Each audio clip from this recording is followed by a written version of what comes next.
2 has entered the podcast. Welcome back, people, to Player 2 has entered the podcast, a very special episode for the holidays. It is our holiday gift buying guide specifically for gamers. And to join me this week, I have two special guests. The first, you know him as my co-host with the co-most, it's Full Metal Murk. Ooh, what up? And all the way from Gamer Friends, my good friend, your good friend, Big Nkrumah. Hey, what's up? Good to have you guys here. We have a very important task today. Very important job. Black Friday's coming up. The holiday shopping season is coming up. Everybody has a gamer friend in their life that they just don't know what to do about. What do you buy the person who spoils themselves and buys everything for themselves all the time? How do you get a gift for that person? True. That's where we come in. We're gonna help you. We're gonna help you guys out there. Share this around with your non-gamer friends, because this time we're going to be giving you the inside track, I believe, on the best way to go about buying gifts specifically for gamers. Let's go. All right. Now, I figured I would start off, guys, just giving some general do's and don'ts. Derek, we'll start with you. Okay. Do's and don'ts. What are we going to warn people not to do? Yeah, so don't just buy a random game because you think it looks cool and the person might like it. Or if it's on sale. Like if it's in the bargain bin, you're like, $5. He loves video games. He doesn't give a shit which one. I specifically tell people if they're getting me gifts, don't buy me any games because either I already have it or I'm not interested. Because if I was interested, I would have it. That's just the type of gamer that I am. But that's a true story. I would 100% agree, save for a few caveats. If the game in your life specifically says they want a very specific type of game, and make sure to listen to not only the game, but the console that they want it on, because that's very important. Mm-hmm. Critical. As far as dues, pay attention to your friend. Shit. Like, come on. Listen to them. The thing about gamers, I don't know if you guys are the same way, but I definitely love to rant and rave about the shit that I nerd out about on a regular basis to anybody who will listen. And one thing my wife started doing back when we first started dating, and this was genius, is she would like listen closer than I thought she was listening. And then she would like whip out her phone and she would jot down notes. She would text herself, okay, today he talked about blah, blah, blah, blah, blah. And then later on, when birthday or Christmas came up, she had like this list of stuff that I was geeking out about that she could go look for. Very smart lady. Yeah. Tip, get a really awesome partner. Most definitely. All right, Big Nkrumah, do's and don'ts. I would say that my first don't is don't buy a Stadia. I don't even know if you could find one. No streaming device. Yeah, for now. But seriously, I would say in terms of don't, I would not buy anything that is bundled with a console. And the reason why is because those are usually incredibly popular games that you can probably get some kind of deluxe version of. Wait, I need to completely redo my don't because I'm just realizing that we're not console shopping, we're just game shopping. We could be console shopping. Well, I was about to be like, oh, you could get like a bundle of games instead plus the console, but I'm like, I need to reorient. My first don't is do not, under any circumstances, buy any games that are rated E for everyone if the person is above the age of 18. That is like a go-to. This is a child's game. If you don't know anything about video games, if you're flying blind, stick with M, like start with M. Maybe you'll dip down to T. I don't think that I've been really genuinely interested in a game that's gotten rated E for everyone since I was a child. Yeah, it's E. Yeah, I was just looking at my copy of Pokemon Violet. So, yeah. Fair enough, though. I feel like, in and up. But if you're the type of adult, like Murk was saying, if you're the type of adult that is into Pokemon, you bought that shit immediately. True story. You are not waiting for Christmas for someone to give you a Pokemon game. Unless you don't have any money. But then it's usually negotiated. You know what I mean? Hopefully you're asking for it at that point. Exactly. This is good stuff. All right. Well, I think the way I want to frame this gift buying guide and the way we can kind of go through is we'll talk about the different platforms that there are, because it's very important to know what platform or console that your gamer likes to use. And just talk about the general rule of thumb, which for me, and maybe you guys will agree, I think the best gifts are the gifts that you would totally love and use, but would never buy for yourself. Mm-hmm. Mm-hmm. I was given offline, I was given Full Metal Murk an example of a video game that you could buy for me. So I have The Witcher on PS4 and I love it. It's about to be upgraded, actually, I think in December to PS5. They have a Witcher 3 for Switch. I would never buy that for myself. But if someone got it for me, then I could play Witcher 3 on the go, and I would actually be very happy with that. So there's an example, right? Okay. Mm-hmm. And I think it goes along the lines to accessories too. One of the biggest accessories I think that gamers would really appreciate, maybe you guys will agree with this, would be extra video game controllers. Mm-hmm. That we could Of all course. use extra controllers.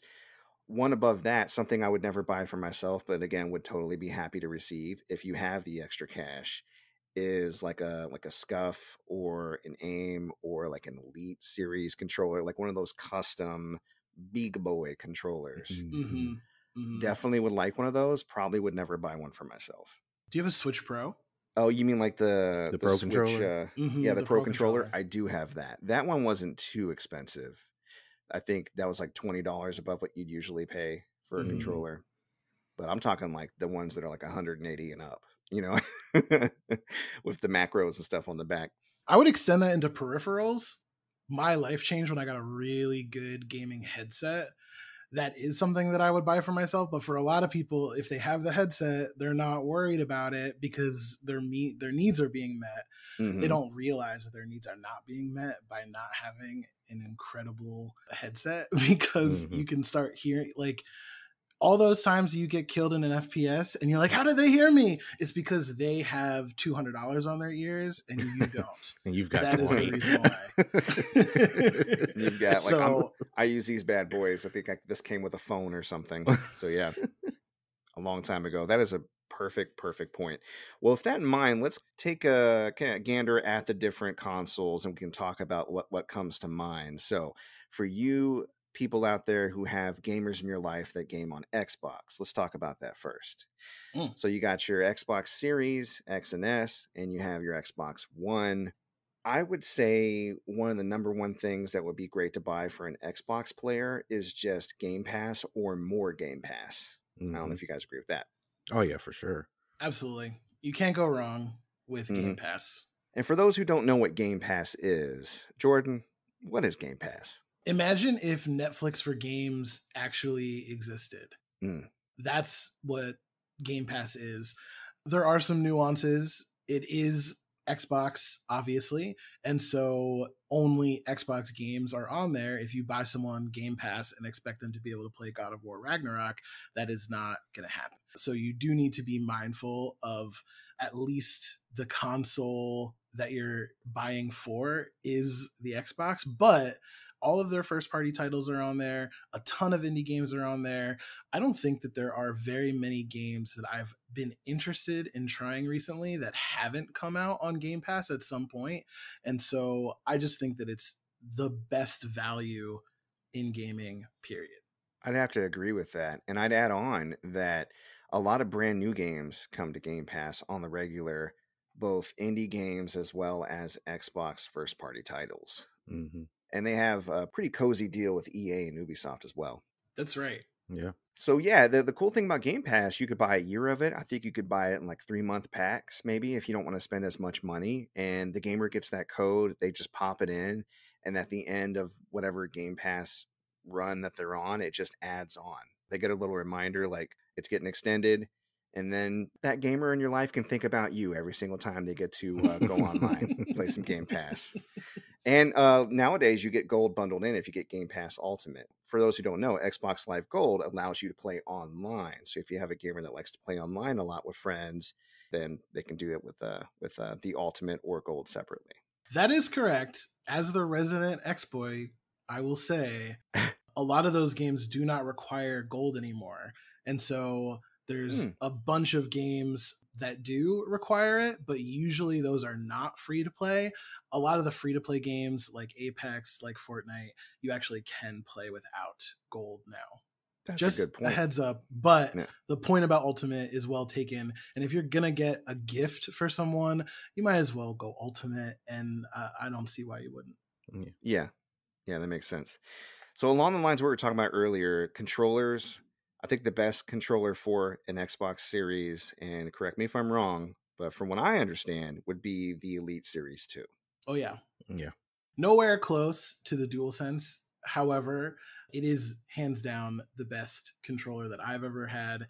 And even though admittedly there is a faulty right bumper, a lot of people complain about the right bumper breaking after heavy usage. Like if you're the type of person that plays really hard, you might end up wanting to extend your warranty on it, which I have used multiple times on mine.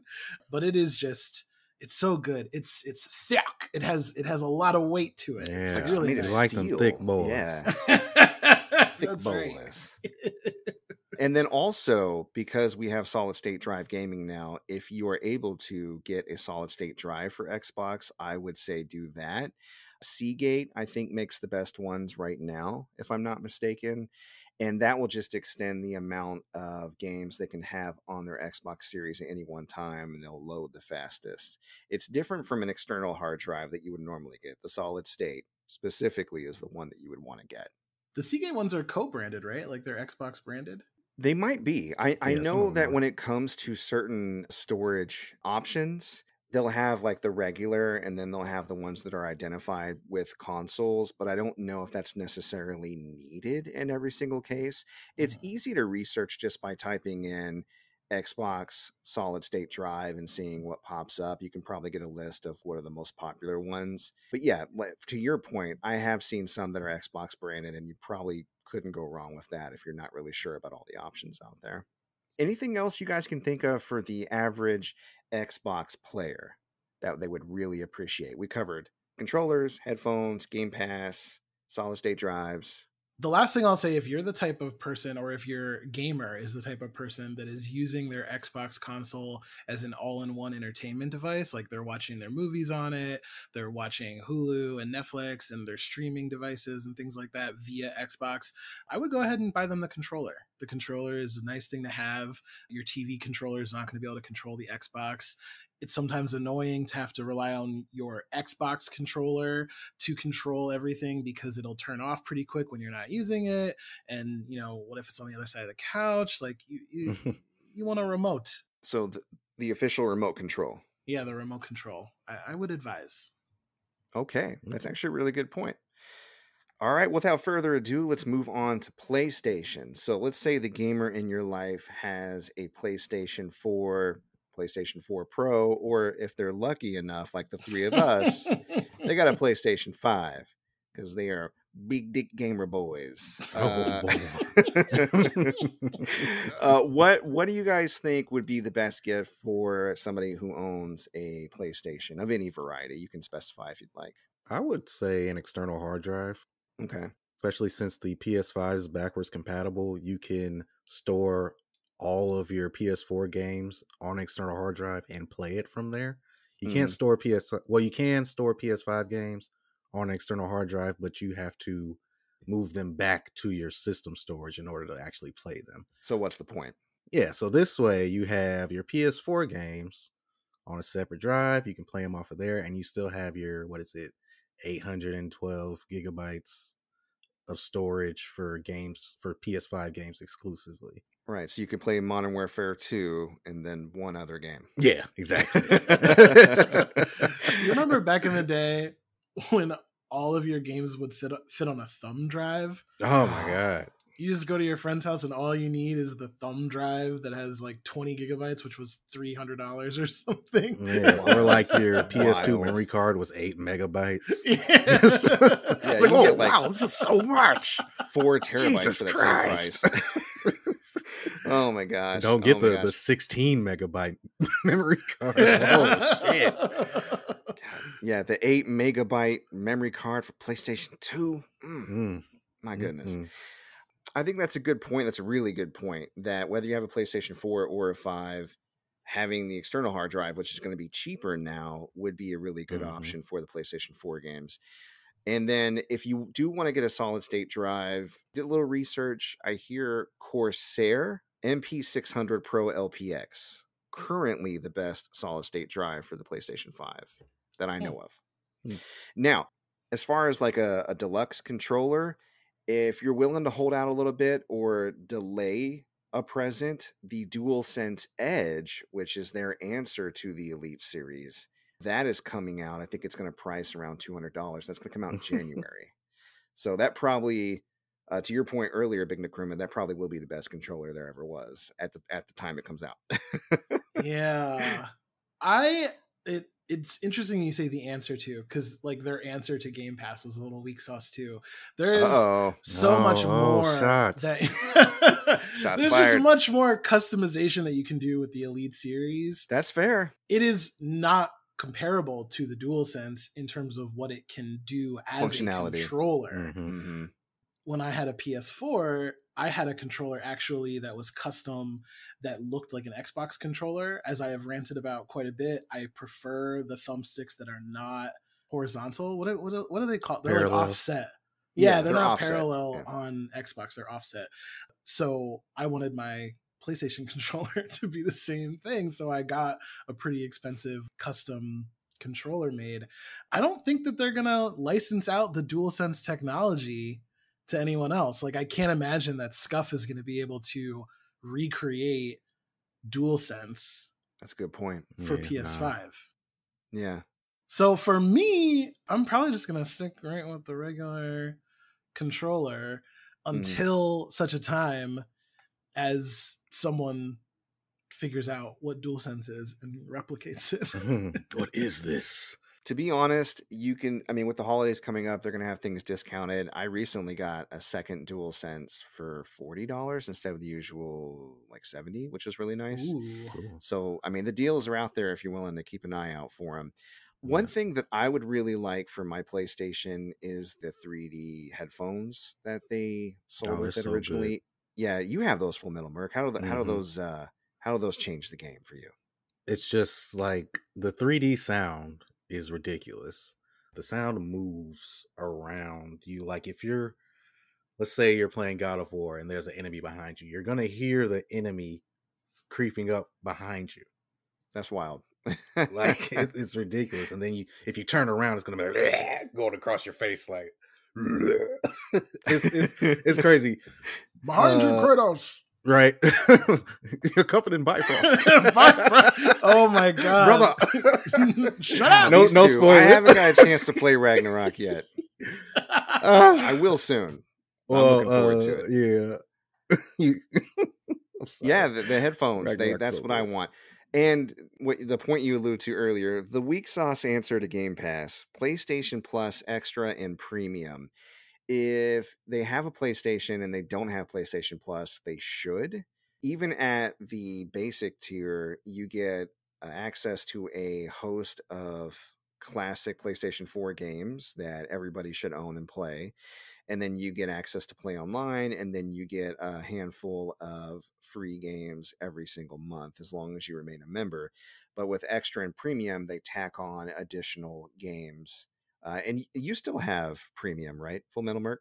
Yeah, I do still have Premium. I would only recommend Premium for people who have amazing internet connections, because the only real benefit that it offers is streaming PS3 games, because you cannot download them to your console. You have to stream them. So I tried to stream a PS3 game and it was so bad, so choppy, and it just would cancel out on me. So, and the only other thing that they offer is classic PS1, PSP, and some PS2 stuff. But that selection isn't very good right now.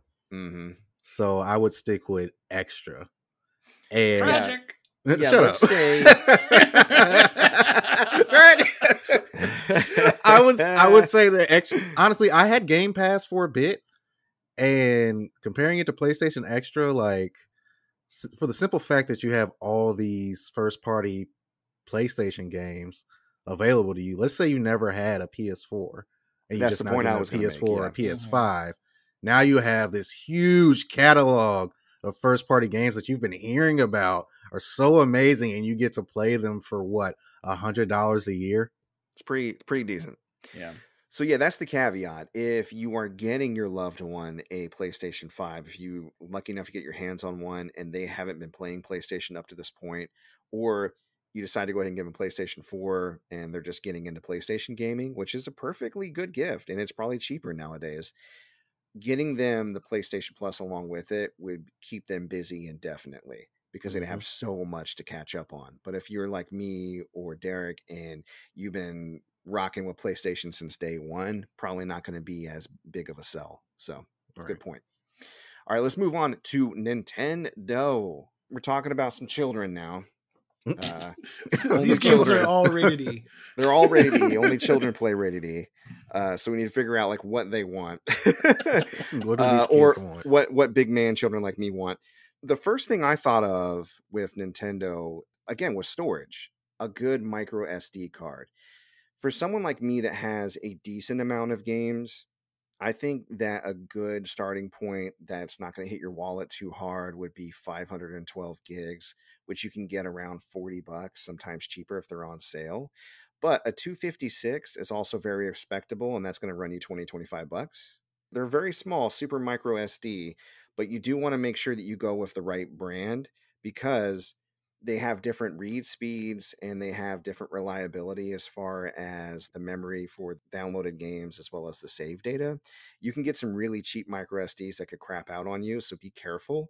What you'll want to go for is either SanDisk Ultra or SanDisk Extreme. I think Samsung also make pretty decent micro SD cards. I can't think of any other brands off the top of my head unless you guys can. SanDisk is the only one I can think of. Yeah. I'm like, does anybody else make these things? Well, they do, and they suck. Oh my God, let me tell you. Coming from a guy that does like a lot of modding and hacking, and I buy a lot of bootleg consoles to tinker around with, they come with some pretty shoddy. That's the first thing I immediately replace is the micro SD cards. Yeah. Let's just say that. You can go as high as 2 terabytes unless they just obsessively buy Nintendo games online all the time. Probably don't need that much, at least right now. But you could future-proof if you want to throw down the extra cash. I would be careful about future-proofing a Switch, though, because it's the oldest amongst all the consoles that we've talked about. Even the Switch Pro is probably not going to have as long of a shelf life. I don't know. Where are the rumors at with Switch 2? The current rumors are the Switch 2 will probably come out in line with Breath of the Wild 2, so sometime next year. That's the current rumor. Yeah, that'd be nice. So maybe don't go too big on the micro SD. Well, they might use micro SD as well. Who knows? Perhaps. Watch the new Switch is going to use disc. We're going back. Wii U 2, baby. All right. We haven't learned our lesson, people. Right. Joy-Cons are a bit of a gamble because Joy-Con drift is a thing and it is ever present. So I think a more reliable option would either be a Pro controller, like we mentioned earlier. You can get those, anywhere between $60 and $80. I can't remember what the price is nowadays, what it used to be. But there's also, especially if you have a Switch player that's on the go, but they don't have the Lite, they have still the classic Switch or the Switch OLED. The Hori Split. Yes, the Split Pad Pro. Yeah, the Split Pad. I can't say it. The Split Pad Pro. The Hori. The Split. The HORI. Split Pad Pro. The best thing about that, aside from the fact that you don't risk the Joy-Con drift because they're manufactured differently, is that if you have an adult Switch player who has larger hands, they fit better than those tiny ass little Joy-Cons do. Yeah, they're perfect, man. They're awesome. Also, 8-Bit Dough. If you guys haven't heard of that, you should definitely check them out online.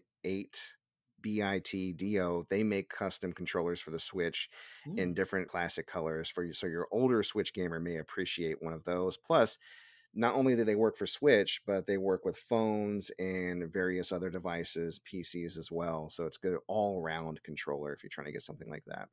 Anything else for Switch that you guys can think of? Oh, carrying case for your games. Yeah, low profile carrying case Yeah. preferred. I don't like the fact that I have a carrying case that's like, please steal me. I have a Nintendo Switch inside. It's got a logo right there in the front. I mean, that's cute and everything, but I like a more low profile case like this. Like this doesn't say anything, but it holds like That says maybe tools are in there. just so many games.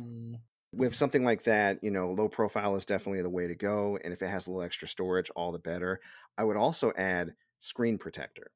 Oh, yeah. The Switch goes in and out of that dock, and it can bang up against the dock and get scratched sometimes. So make sure you know if they have a regular Switch or an OLED, because the screen size is different, or a Switch Lite for that matter, and get the appropriate screen protectors. That's really going to help them out.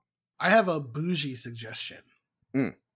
If you live in a house with multiple televisions and your gamer is moving around, buy an extra dock and an extra HDMI cable. That way they can set up wherever they happen to be, as opposed to having to reach behind the TV, unplug the HDMI, move the dock. It's not that expensive of an investment, but we found in this house where there are two gamers operating on two different gaming stations, that if we wanted to move the Switch around, it was just so much easier to get the extra dock. That's a really good point. That's a really good point. All right, anything else on Switch before we move on to PC? Oh, yeah. Also, if they have an OLED Switch, a original Nintendo Switch dock is not going to work for it. Oh, good to know. Yeah, you have to get the corresponding dock. Yep, you want to get the right dock. That is 100% true. Good point. All right, PC.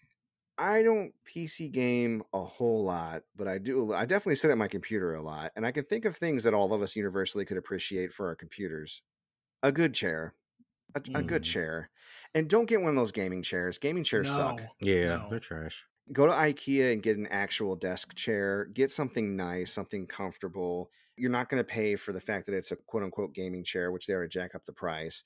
You're not going to have that weird car headrest behind your head, which encourages bad posture. You're just going to get a nice, reliable chair. That's number one in my book, which it can be a little pricey. But one of the cheaper options, I think, would be a Steam gift card, because the week of Christmas, Steam goes on sale crazy. So many games. And every PC gamer I know loves to brag about their Steam backlog and how they have hundreds of games they haven't even touched. And what better way to help them out with bragging rights than to give them a card so they can buy even more games that they'll never play. That's exactly right. Very good. Yep.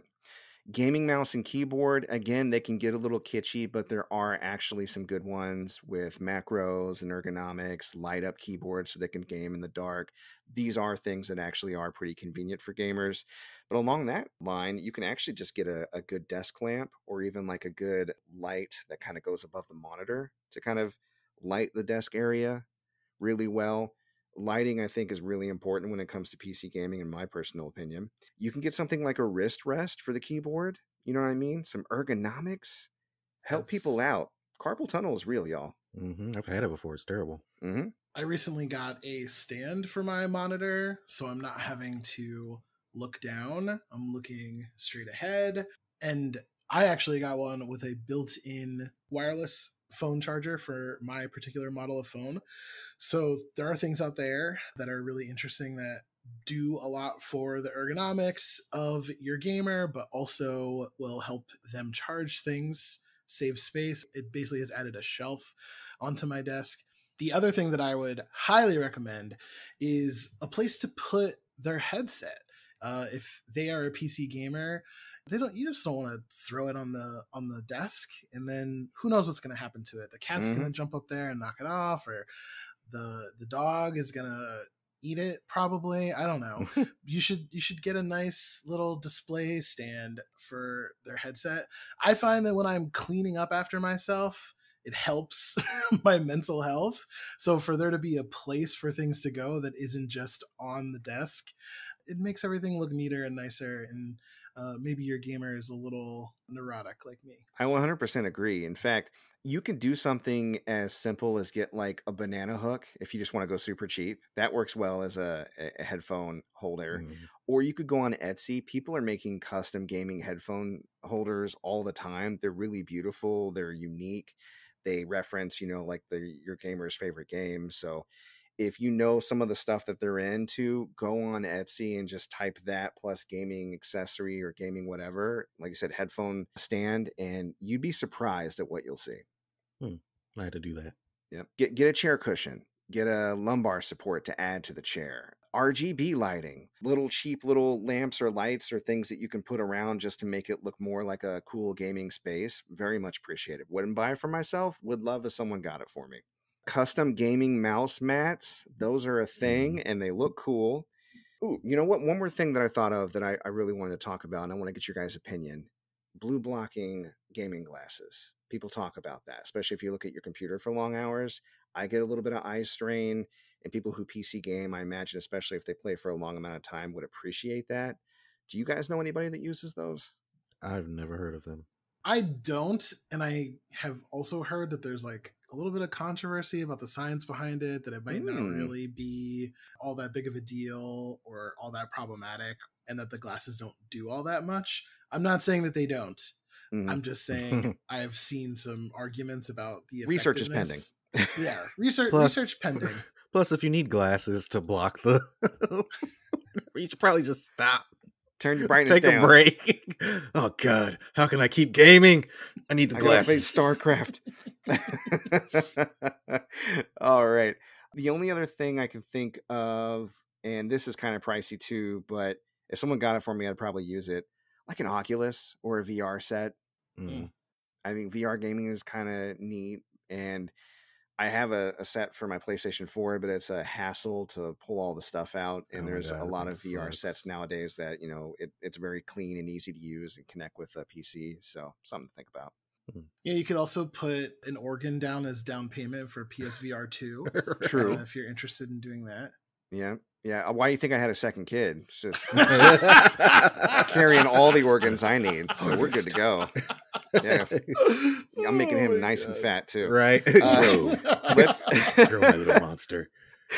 If you're listening, Malcolm, I'm sorry. We're going to move on to mobile.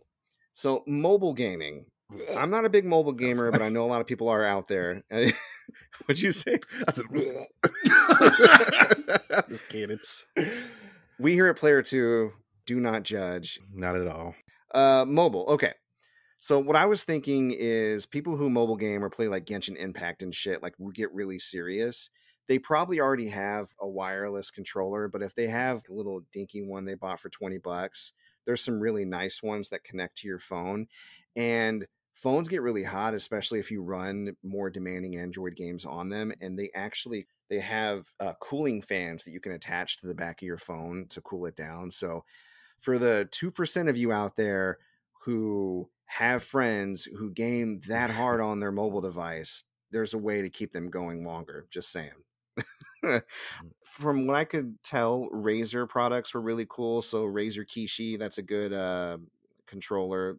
Razer does their own phone cooler, and that's all the platforms I can think of. Cool. Yeah, I would add, if they don't already have those nifty controllers for their phone, that might be a cool thing to do. There are people that play FPS games on their phone, Call of Duty Mobile, Apex Legends Mobile, etc., Fortnite, I guess. So they do have those things. They like plug into both ends of your phone, and you can turn your phone horizontally, use it as a controller. They might already have one of those if they're super into it, but maybe that's what's keeping them from being super into it, and this gift would set them on that path. So yeah, another interesting thing to consider for mobile. For sure. And then overall, I mean, you can't understate the power of a good gift card. I mean, yeah, you could give your gamer friend cash, but if they're an adult like me, they're just going to put it in their bank account and it's going to go towards utility bills. Force somebody to treat themselves. Get them a gift card for the Nintendo eShop if they have a Switch. Get them a gift card for the Xbox Live service if they want to go on, to the Xbox eShop or whatever they call it. What do they call the shop on Xbox? I don't even fucking know. The Xbox Marketplace, I think. Xbox Marketplace. Microsoft Store. Perfect. Get them a PlayStation Store gift card, because then they will be forced to go and actually buy something for themselves using that card. And that's cool. Like, I would never turn down a gift card, especially if you're not really sure or your budget is tight. Maybe you only got $20 you can throw at a loved one. perfect to do. If you want to get really creative, I thought of a few other things that you could do that are kind of out there. So this is going to seem kind of lame, but I think it's a good stocking stuffer, and I can never get enough of them. USB cables and USB-C cables, because I always lose mine. There are really good ones out there you can get, Anchor brand or Ugreen, that have like the tough kind of like mesh so your pets can't chew through them, or in my case, your 10-month-old can't chew through them. And we're always needing to charge our controllers, so a USB charging station along with those cables are always appreciated. I mentioned Etsy earlier. I was looking on Etsy earlier. You can get personalized LED signs. You can get neon signs or look-alike neon signs that are much cheaper than an actual neon sign would be. You can get custom gaming beanies. You can get really nice coasters. I saw these coasters that were replicas of the PlayStation 1 jewel cases. Really cool. Sweet. Headphone stands, like I mentioned earlier. I saw a lamp that was basically just the Matrix code, and I want one now. It lit up and it looked like the actual, like the Matrix code that comes down. That's cool. Retro gamers. Retro gaming, I think, is a little bit easier because there's a lot of like bootleg consoles out there. But if you're not really sure what to get, or you're concerned that you might get something that's really crappy, you can't go wrong with like a classic console, like the mini NES, the mini SNES, the mini Sega Genesis, the PlayStation 1 Classic, especially if you have another gamer friend that might be able to help you hack them and add more games to them, which is something that I do. I almost just killed myself trying to get this. Yes. That's Cedric cool. bought me a custom thing off of Etsy. That's amazing. Is that a Destiny character? Yeah, it's my Destiny character. That's right. Sweet. That's perfect. That's amazing. You guys think of any just side kind of like off the wall type gifts that you would recommend or you would appreciate getting, that type of thing? Since I'm an adult now and not a child, love myself a good graphic tee. Could have your favorite video game character on it, literally anything.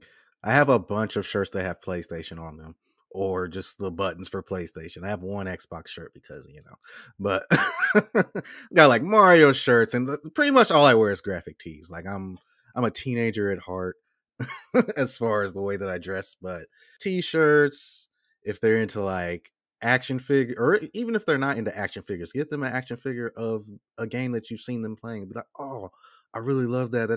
I see that on my shelf, and it's gonna remind me of just like what you got, Jordan. Okay. I love that shit.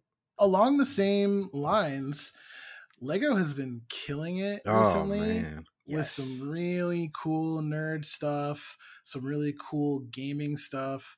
I recently got myself, because I could not wait for someone to give it to me, the tall neck from Horizon. Ooh, that Lego was set's cool. A lot of fun to build and really brought me back. I haven't built a Lego set in a long time. Got my eye on the Infinity Gauntlet. There's like a few really nice ones that they've put out recently that I've got my eye on. So definitely would love to see one of those as a gift.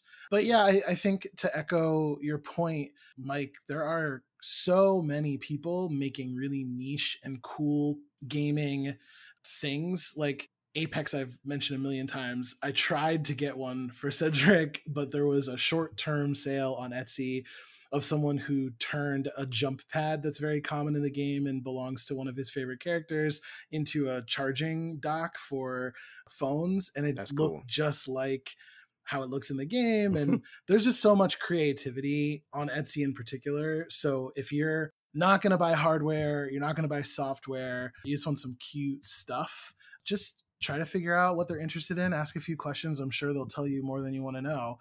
And then you can head on over to Etsy with those notes that you took. Yeah.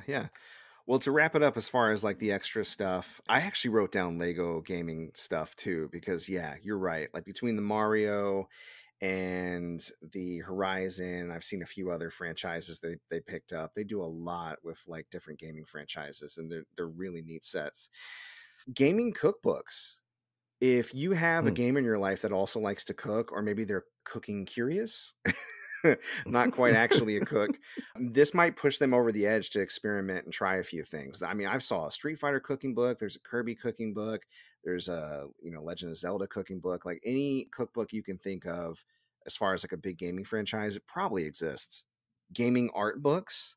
I really love a good coffee table book, a good art book to thumb through, especially if it's of like a franchise I've been following for a while. I got a few Zelda art books that I really like.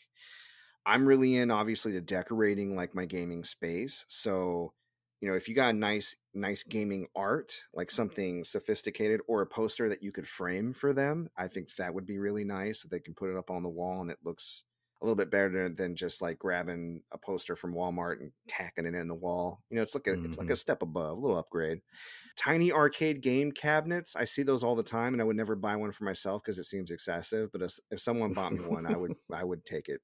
And speaking of arcades, Arcade 1-Up, those are going on sale. The other day I saw Terminator 2 with the guns, the Arcade 1-Up machine, and it was like $3.99. I was like, ooh, put it in my basement. So there's racing cabinets now, and of course they have plenty of beat 'em up and classic arcade cabinets.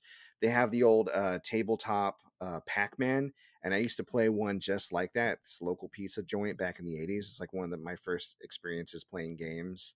So if I got like a Pac-Man table, I would be ecstatic. Let's see, what else? Coffee mugs, gamer puzzles, a power strip. You could always use an extra power strip, especially like a nice one with USB ports and swiveling power ports for like your big bulky, like the Nintendo Switch is bulky.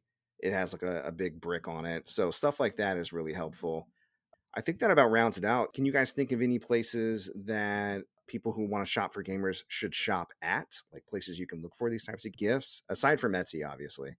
Yeah, right now GameStop is doing 50% off clearance. Okay. So That's definitely check out GameStop. Like they've got headsets. I saw they even had a green screen. Like, like at this point in time, they're shipping so many things that are online only to their stores from their warehouses. So there's just a lot of extra stuff in there that's on clearance. And it's really cool. Like I've bought a lot of like anime figures that you wouldn't normally see. They've got some controllers, some headsets, some mics, keyboards, and I'm seeing a lot of like PS5s and Xbox Series X's like in GameStop. Like for sale there. They're showing up. Check out your GameStops because they're showing up now. I have never seen this many. I would say eBay's a good place. Gamer Goodies and More. Your store is on eBay, right? It sure is. eBay.com/str/gamer goodies and more. Oh my God. I've got so many of the things that we've already talked about. I've got gaming action figures. I've got t-shirts on there. If you like plush and collect plush, oh my God. I've got Pokemon plush on there. I've got Mario plush on there. I've got so much plush. Plenty of classic games for the classic gamer. Yes. Classic games for classic gamer. PS2, Game Boy. Yep. I'm like, what else is there? PS2 and Game Boy. Yeah. PS1. Literally everything. I've got something for almost every system on there. I'm going to be running probably like a 20% off sale here soon. So just go to the store and check that out. I got a lot of cool stuff on there and I really need the money. Come on. Another store I like to hit up online is eStarland. eStarland.com. That's a pretty good used game store. Yeah, I think that about covers the areas I would look. Big Nkrumah, you think of any places that people might want to shop for this type of stuff? It's not so much a store, but Cheap Ass Gamers is a Twitter feed that you often find things on, Mike, and send my way. So I've started following them as well. And they just have really good deals. If you're looking for something specific, you know what it is that you want, check them out and see if there's a place that you can buy it for super cheap. And I bet they're going to have a lot of activity for Black Friday. Yeah, and for those who are not in the know, Twitter is about to explode.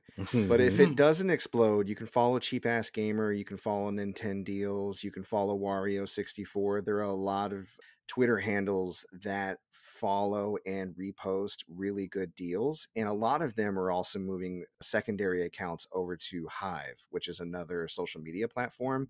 So if Twitter does finally implode, you can still follow them if you download the Hive app and follow them there. Everyone collectively decided today that it's Hive. Yeah, I only heard of Hive today. Yeah. I was like, what is Hive? Yeah, I never heard of it, but I looked it up and I was like, I'm going to download them shits. Yeah. It looks the most like Twitter. Yeah, so why not? Let's all just move. That would be hilarious. Comedy isn't dead. Thanks, Elon. The last thing I want to talk about is some conveniences or just prep work that you can do when you buy things for your gamer friends. Specifically, in my mind, what I was thinking about is, let's say you did buy a console or you did buy a game. One of the things that you can do is open that console up. I know that seems counterintuitive because you want your loved one to open the console. But one of the things they're going to spend doing for most of Christmas Day or whatever holiday it is you celebrate, they are going to be waiting. And then if everybody else got the same console, then they might be waiting even longer because the servers will go down while they're trying to download their system updates. So open it up, plug it in, get it set up. If you're a little scared about doing it by yourself, you can read the manual or call over another tech-minded friend to help you. They will very much appreciate being able to immediately start playing on their new console because they don't have to download any bullshit or any updates for the games that came along with it. Get all that stuff done ahead of time, definitely. Very good advice. Very good advice. All right. Any final thoughts? I think we've prepared the people to buy things. We love capitalism. Oh, yeah. Especially and me. Since this episode was very pro-capitalism, we'll forego the ad this time around, just to balance it out in the universe. This will be an ad-free. No one's paying us. We just really want to help you guys out. So hopefully we did. And if you like what you hear, don't forget that we have a link tree in the show notes that's going to get you more episodes of Player 2. It's going to get you more episodes of Gamer Friends. It's going to get you a link to the Discord where we're all hanging out. All kinds of good stuff on there. So check us out. Support us any way you can. We really appreciate it. Derek's store is also in there too. In case you didn't remember the link from earlier, just go to the link tree and it'll be right there for you. And I think that is a bonus episode. Right. We did it. Fun. All right. Thank you, Full Metal Murk, for coming out of retirement for this one. Of course. Always, of course. Thank you, Big Nkrumah. I appreciate whenever you guys get a chance to stop by. Thank you. You're so welcome. For you folks out there, thank you for coming out to listen to us. We love you, and we'll hope to see you next time. Take care. Peace.